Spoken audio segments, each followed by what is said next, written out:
good, Italian Job? I'm feeling good, Tommy boy. How are you, brother? Man, I'm great. Been a big week here at the Phillips house. The whole family's back after 2 weeks away, volleyball and mission projects and mother-in-law visits, and dove into the last two episodes of Stranger Things. And so now it's nothing but Metallica in my house. So if you've seen the show, you'll understand what that means. Sounds like a pretty good week is what I'm hearing. I mean, we're all over the spectrum. So yeah, we're thrilled. How about you, man? What's new? Well, it's been a good week. You know, we had the July 4th celebration earlier this week. We had the 1776 beatdown, which smoked, my friend, absolutely annihilated, which was a good thing. Followed that up with a kettlebell workout the next day. And tomorrow I'm going to try something we have not done here in the Fort Mill region. And we're stealing it from the guys up around the Raleigh area. We are going to do a Black Ops paddleboard workout tomorrow morning. So I'm Nice. taking the stand-up kayak because I don't have a stand-up paddleboard. I'm gonna take the kayak out. We're gonna be on the water at 5:30 in the morning and just see how it goes. So, you know, mix it up, throw a curveball every now and then. That's stuff worth trying. You see some cool stuff online, you say, let's try that. So I'm excited for tomorrow. That'll be the first time I've done a workout in 9 years, the first time I've done a workout on the water. Don't forget your floaties and your rubber ducky, and then That's right. Expect a full report back when you're done. So let her rip. You got it. I'll make sure I wear the short shorts. There you go. That's it. Photos or it doesn't count. If it's not on Strava, it never happened. That's right. Well, you mentioned stuff we're trying. This is a great place to do it because that's the name of this podcast. We saw some really cool activity coming across the Slack channel a couple of weeks ago. Got in touch with our guest today and asked him to be to come on and share not only what he did, but why he did it, how he did it, lessons learned, and then we're gonna toss out some ideas to the greater Podpaxers. But without further ado, we've got Schroeder coming on this week from the Carpex area. Schroeder, a little name-a-rama for us. Welcome to the show, and also how long you've been doing F3, and how'd you wind up with Schroeder? Hey, thanks, Tommy Boy and Italian Job. Great to be on. This is Schroeder, hospital named Steve Williams, 44.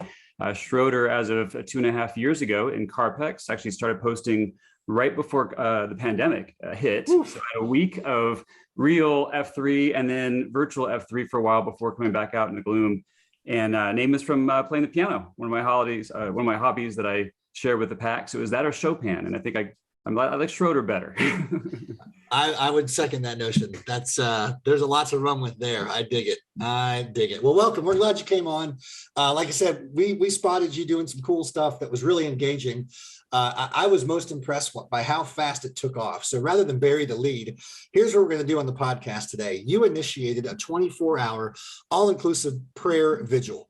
And like I said, it took off like wildfire. I know your sign-up sheet was full rather quickly. You had a lot of repeat offenders that were engaged every step of the way.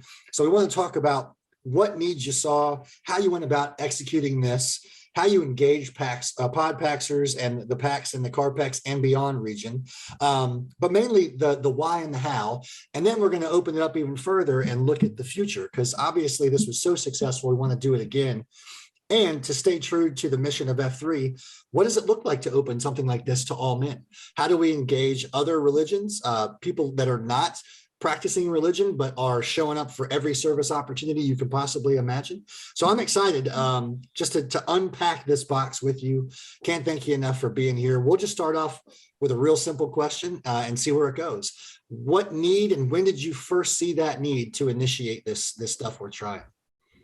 Well, appreciate the ask. And the context here is we have a lot of third F opportunities in my region, which is Cary, Apex, North Carolina. And so I feel blessed that there's a lot of packs. People are always out there wanting to make an impact in the community. And this particular opportunity came up, actually, I heard about it last fall.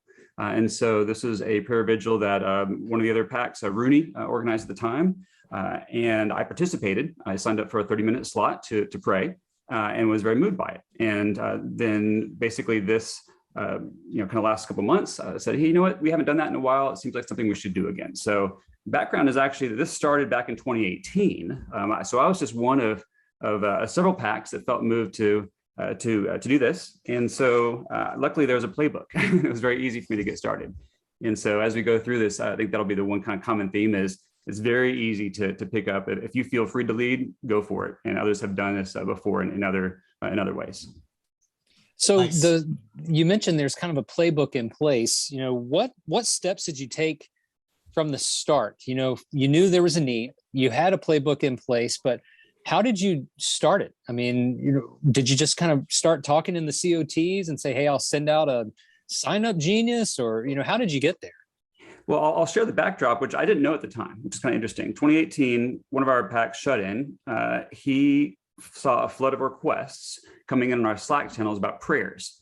And he just felt overwhelmed and kind of helpless. Like, what can I do by myself? And thought, hey, there's a power of many, and had done prayer vigils in his past life, and said, let's go ahead and organize one. So he created essentially a sign-up list, started getting the word out, and that continued for a couple of years. They did this periodically. Last December was another one, as I mentioned. Pax named Rooney kind of took the same playbook from shut-in, and so then myself, I did as well.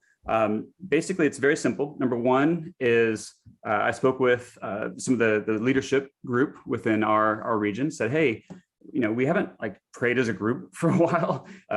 We did this vigil before. I personally was moved. Could we do it before? And I had not done any F3 events or any third F events myself. I participated maybe once or twice in the past, but never organized one. And so I was a little nervous about doing this. But I said, hey, this is worth trying, to the point of your podcast. And so I wanted to get some buy-in from others to say, hey, can I, should I? And everybody was super, supportive of this, to say, go for it. In fact, we have a spreadsheet you could use, and we're here to support you. So, within 24 hours, I not only had 12 guys personally committed to do this, I had the sheet, I had all the information background, and then I was able to start spreading the word. And so I basically said, hey, we're going to do this in a couple of weeks to give us some lead time. Let's spread the word in our COTs and our Slack channels.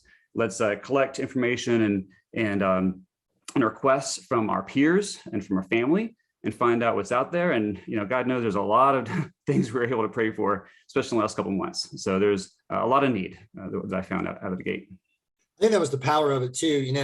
As somebody who practices the Methodist religion, we're very set in our ways as far as keep it simple, stupid.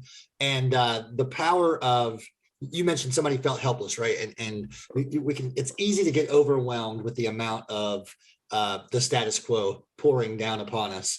And so to be able to pull guys around you in a shield lock essence, or at least lock shields with guys and focus on a thing or a handful of things, there's something about it that just opens up endless possibility, right? You may start with the sense of it's all overwhelming. I don't know how to solve blank, or I don't know how to confront X. But then if you just kind of sit there with yourself and know that other guys are doing the same around you, something magic just kind of happens, right? It's that little voice that, the Irish call it the thin moments with the sky cue. Those thin moments present themselves. And so knowing that you gathered a group of guys who may or may not have any of the answers, let alone all of them or even one, to be intentional about something is what really motivated me when this popped up on, like you said, the Slack channel, which is where I first was exposed to it. So walk us through those 24 hours. What size were the increments overall? What did it look like when guys were on board? Was there some sort of a handoff, or, just kind of walk us through, if you will, those 24 hours of reflection and I would imagine silence, right? Yeah. So this is a pretty compelling event, at least it was for me, and one that I think a lot of packs went into not knowing what to expect. And what we set up was a 24-hour period. I happened to choose noon to noon. The first noon was on my 18-year anniversary with my M, and I thought, hey, what a great way to kind of kick something off and give something back. And so we set up 30-minute increments, and so a simple sheet for people to kind of choose one or more time slots. And then, certainly we needed things to pray for. There is no shortage of that in our collective Slack channels, but we also want to be very purposeful, intentional, and personal. And what we did is we asked people to submit requests either anonymously or with their kind of hospital name, location, et cetera. We got requests not just in our region, but surrounding regions as well. And some were pretty intense. And so what we realized, and I'll get to this later, and kind of the feedback and what we learned was a lot of people, out in the gloom, you don't know what's on their shoulders. And this is a simple way for somebody to say, hey, this is on my mind. This is what my family's going through. This is what my community is going through.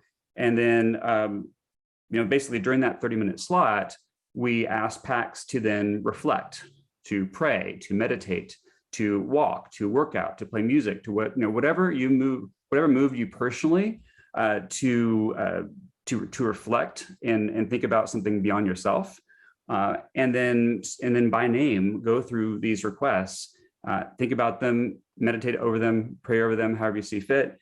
And I'll just kind of jump right to the feedback, because I'm super excited. I asked, how'd it go? People were saying, and this is overwhelmingly positive. It was remarkable. One PAX was on a plane. It went 45 minutes. We had done a 30-minute slot. It went 45 before he realized, what the time was. One PAX said this was like next level focus, attention, and reflection beyond the normal prayer channels that we would have.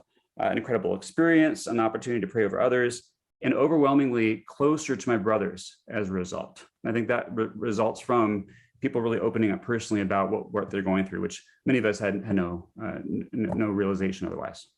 So Schroeder, for those who, men who are Christian believers, and they participate in this, did you guys require anyone to be a pastor or a certain denomination or anything? Or was it, this is open to all men, regardless of faith?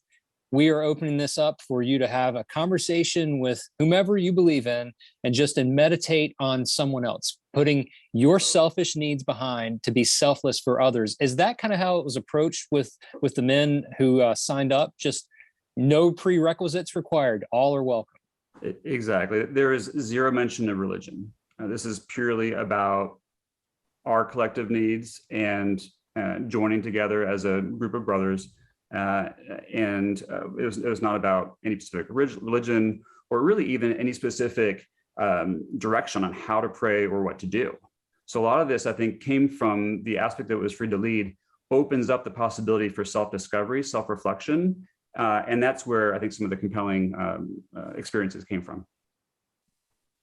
I dig it. I think we often forget that, let me back up. I think a lot of us as men are uncomfortable with silence.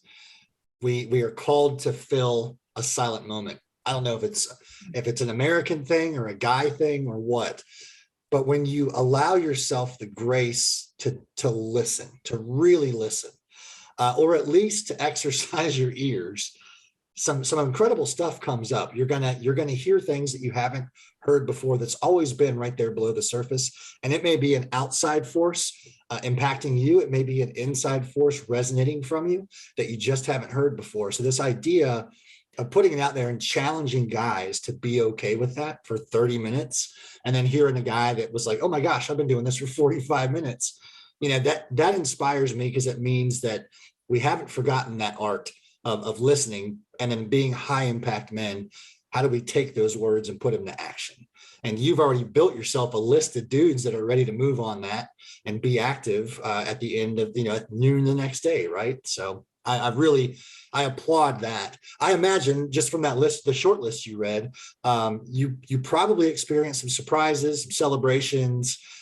You may have seen an opportunity to modify as necessary. Do you have, would you mind sharing any of those that you came across? Sure, a couple things. So I participated last fall, as I mentioned, and for me, one aha was, 30 minutes is a long time. That's what I had thought about going into this. And as I went through, I did actually get through the kind of set list of prayers before that 30 minutes was up. And for me, the epiphany was the additional time that I started to think, let me go back and do it a second time. And that almost like second time revisiting a prayer request was more impactful than the first time, because I was really able to sink in a bit more on the need. I was also able to open myself up to the possibility of things that were beyond that list. And as I started reflecting about, wow, my brother really needs this, or my sister needs this, and I hadn't really opened up to them. And so it went a little bit less, it started to move away from introspective and then a bit more to how can I help others? And so I was able to take action as a result, because I felt compelled to, call my family member or whatever it may have been, as a result of being quiet, being intentional during that time. So that was something that kind of moved me to then do this a second time. I'll share one other personal experience during this time. I had to take my car into the shop and was walking back, since the time went right up to until noon. And so on my walk back home, I had the sheet printed out, went through everything. And then I started thinking, hey, I just lost my mom a couple months ago. She passed, and that was weighing on me. She's now potentially, for me, up in heaven, I personally believe, and others may or may not. But she might be able to make an impact on these prayers in ways that she couldn't here on earth. And that to me was very compelling as a personal thought. I hadn't even crossed my mind because I'd been grieving for the last couple of months. That was exciting. Another PAX had a prayer answered actually at 5 p.m. We started at noon. One of the prayers was for getting a new house, accepted on an offer, and that came through within just a few hours into the vigil. Others also shared their experiences that they were able to, like I said, get closer to others and reach out to family members. There's some health requests, some of those got answered during the time as well. So lots of discoveries that were not expected. Did you have an ongoing kind of a Vigil mumble chatter thread that guys could communicate that were involved in this from half hour to half hour? Like a live action update, I guess is a better way to put it. Good question. We did not have a moderator per se, nor somebody soliciting feedback. It all came organically from the PAX. People were responding. So I sent an email out to everybody with the request, and there is a thread kind of built upon that. As folks would have their time slots, they'd reply back with their experiences, and that was not solicited. That just happened organically. There is, we do a back blast, in our Slack after. So I put the 46 PAX in there and my personal experience, and just a flurry of responses from others about their collective experience. So very, very organic. I love the concept. I love the concept that the guys, some guys are night owls, and they think clearly, and their best clear moments are 1 o'clock in the morning. Other guys, it's 5 in the morning. Some guys, it's 3 in the afternoon. But the fact that at all hours, somebody was lifting up these concerns, and who knows, it could have been a dad up at 4 o'clock in the morning with the little one, or midnight because someone had a nightmare.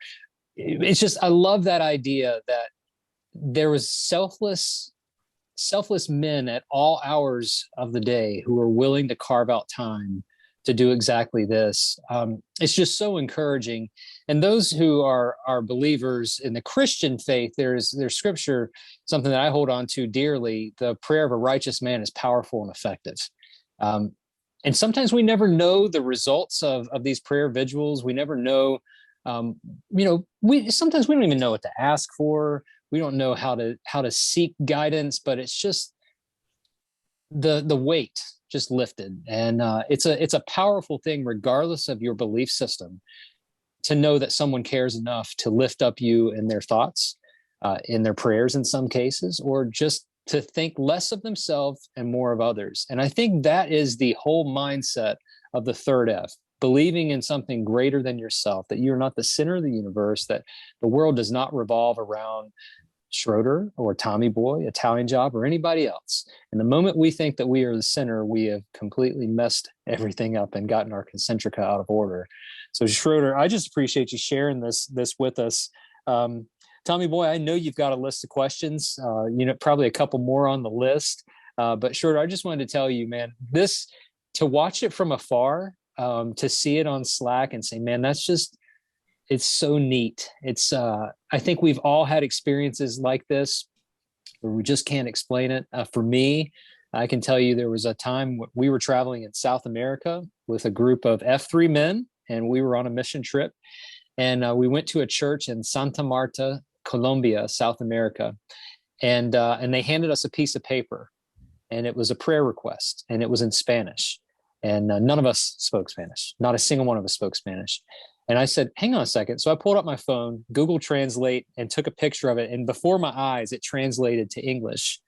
And it was one of those moments of, we had a divide, a language barrier that was broken down by, of all things, Google. And we were able to pray specifically for a man whose dad had cancer. And we prayed in our language. And it was just so cool to have an experience like that. And I guarantee you in that 24 hours, there were stories just like that were life altering and changes perspective. So Schroeder, thanks for sharing with us. Tommy boy, I'm gonna go on mute because I can hear my dog rustling around in the background. So I'll let you take it from here. That sounds familiar from our house as well. One final thought, but I do have a question I want to close on, Schroeder, as we look ahead. For years to come, well, let me back up real quick because I think this is important enough to share with the Podpacks Nation. I shared a couple of weeks ago that I just kind of come through the end of a journey with some professional counseling that has benefited me a lot. One of the things that was uncovered is that over the past 18 to 24 months, somewhere in there, I let some malaise turn into bitterness. And I used to get real bitter about seeing hashtag TAP coming across on Twitter because the bitter side of me was like, you could literally do no less than typing out a hashtag in 3 letters, right? It's almost, I would see that as, hey, don't forget about me in the midst of your problem that you're dealing with. But then to see at the right time, when I was closing up my unpacking of personal boxes with my therapist, to see your action come to life. It literally, when I saw hashtag TAP the next time, the A did not stand for and, it stood in my head and heart for action. And to know that you guys in Carpex put action to thoughts and prayers. I like IJ said, I applaud you for that. And I just want you to know that it had an impact on this lowly guy in Greensboro, North Carolina. And my belief is that I wasn't the only one. So thank you for that. Secondly, and here's the question finally, looking ahead to the next year, I'm a firm believer that that vulnerability leads to validation. And from what you've shared, a lot of guys were validated in what comes next and how do we resolve this? How do we impact that? What opportunities do you see from having participated once and now led once are out there for regions that want to expand upon this? How do we expand it to men of a Christian faith, a Buddhist faith, a Jewish faith, no religious faith whatsoever, but again, they're the first ones signing up for any impact project in a region. Do you have any words of advice on how to make that, how a region can grow that based on what you've learned? I appreciate you asking, and this is perhaps a bit stream of consciousness, but a couple of things. One, this intrinsically was not about a specific religion. So by itself, this example could be repeated or modified for any region of any size. We happen to choose 24 hours. We happen to choose 30-minute segments. PACs maybe did 1 or 2. In some hour or some slots may have been doubled up. For PACs, for regions of smaller numbers, perhaps you do a 5-hour vigil or a 1-hour, let's all get together and kind of join hands and do something collectively. Or perhaps there's a meditation challenge or something else. So something like this can be certainly modified in many different ways depending on the particular region. On a personal note, I had a chance to visit some regions like Anaheim, California, and Chicago recently, and I may have worked out with smaller numbers in some regions for a number of reasons. But even in a 2-person community, this type of event could be impactful. I think for me, in our region, as I mentioned before, we have Third F with a plethora of opportunities to give. And I would challenge in other regions, if you don't have opportunities to give, start those up and find whatever is purposeful for yourself, because if it means something to you, it'll have a greater impact and you can share that with others. And by being vulnerable about what is important to you, other PACs will take interest. I think for me, what actually got me doing this, I didn't mention, is we have a challenge, a Carpex challenge, which is post in all the AOs, queue all the AOs, do second F stuff. And I had 0 on the third F box. And I said, man, I got to put my name on there because I'm way behind. And so that was a little kick in the butt for me. So perhaps have some sort of challenge within your region that might inspire others to lead. And I think keeping it open and having not a ton of structure can encourage the PACs to find their own experience. And as I mentioned before, for prayer can happen in many different ways: silent, aloud, playing music, like I play the piano, working out, being with others, just being your own thoughts. Doesn't have to be about religion or anything in particular belief. But I think putting ourselves third can be very powerful in a way like this. Yeah, I agree. And just knowing that you had what was it? The final number was 45 guys. Is that right? Yeah, we had, I think it was 46, but yeah, around 46, around there. Knowing that you had a lot more than one guy putting something out into the ether that didn't exist before, whether it was a thought or a prayer, or like you said, music, that's what it's all about. We're not here to leave nothing behind. We're here to leave it better than we found it. And I'm a firm believer the creative process is exactly magical because of that, because something didn't exist. You guys put it into words and thoughts, and now it's action. So I think that's what we're called to do, hands down. No matter who's making the call, we're called to do it. So well done. IJ, if your pup packs will allow it, do you have a challenge worth trying for this week? I do. And before we get there, again, Schroeder, thanks for sharing with us. Do you have any final thoughts that you want to share with the guys that we haven't already touched on?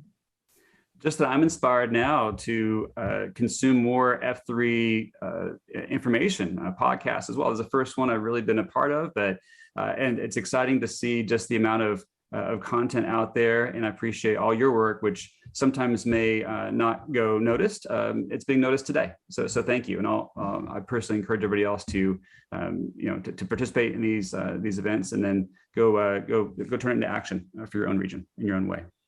Awesome, brother. Thank you so much. And Tommy boy, if I need to be replaced in the future, Schroeder's a top candidate. This dude is crushing it. So thank you. Here's your challenge we're trying, guys. And Schroeder just mentioned it. It's find a local need, whatever that need is. You know what's needed in your local communities. You know exactly. You hear about the things on the news. You see things on your workouts in the morning. The things that you pass driving to and from the grocery store. You see the needs. So call some attention to it. Now, in F3 space, we tend to say, that's a great idea, you do it. Sometimes it doesn't have to be that way. Sometimes it's, hey guys, I was going to the grocery store and I noticed that the local food pantry box was empty. Can anybody help me load up and take care of that? Or whatever it is. Just bring it up in a COT, bring it up in your Shield Lock groups and your Whetstone relationships. Whatever that local need is, find the need and fill it. And so doing what Schroeder did, I mean, he saw, we haven't done this in a while. Maybe it's time for us to do it, which turned into him doing it with the support of 40 plus other men who were willing to jump in and do that as well. So that's your challenge worth trying this week, Tommy boy. Find the local need and call attention to it. And if that means you do it, great. If that means that someone else takes the ball and runs with it, that's great too, as long as it gets done. How's that sound? I dig it. I'm Thomas the boy, and I approve that message. Schroeder, again, thanks for coming on, man. It's always good when new faces and voices come on and share. That being said, Podpaxers, you can find us on Twitter at F3SWT. We're on Slack. If you're trolling Slack and you see a good idea, or if you have a good idea, hashtag SWT. We glean that hashtag every week to see what's happening. I'd love to see new guests and new voices share new ideas and new challenges across the airwaves. That's why we are here. We are not here to hear ourselves talk. We are here to give you a microphone to shout into. So gentlemen, if you haven't heard it from a grown man, to quote Hello Kitty, I love you. Thanks for coming on the show. And Podpaxers, be good or be good at it. We'll see you next week. Thanks, guys. Appreciate you.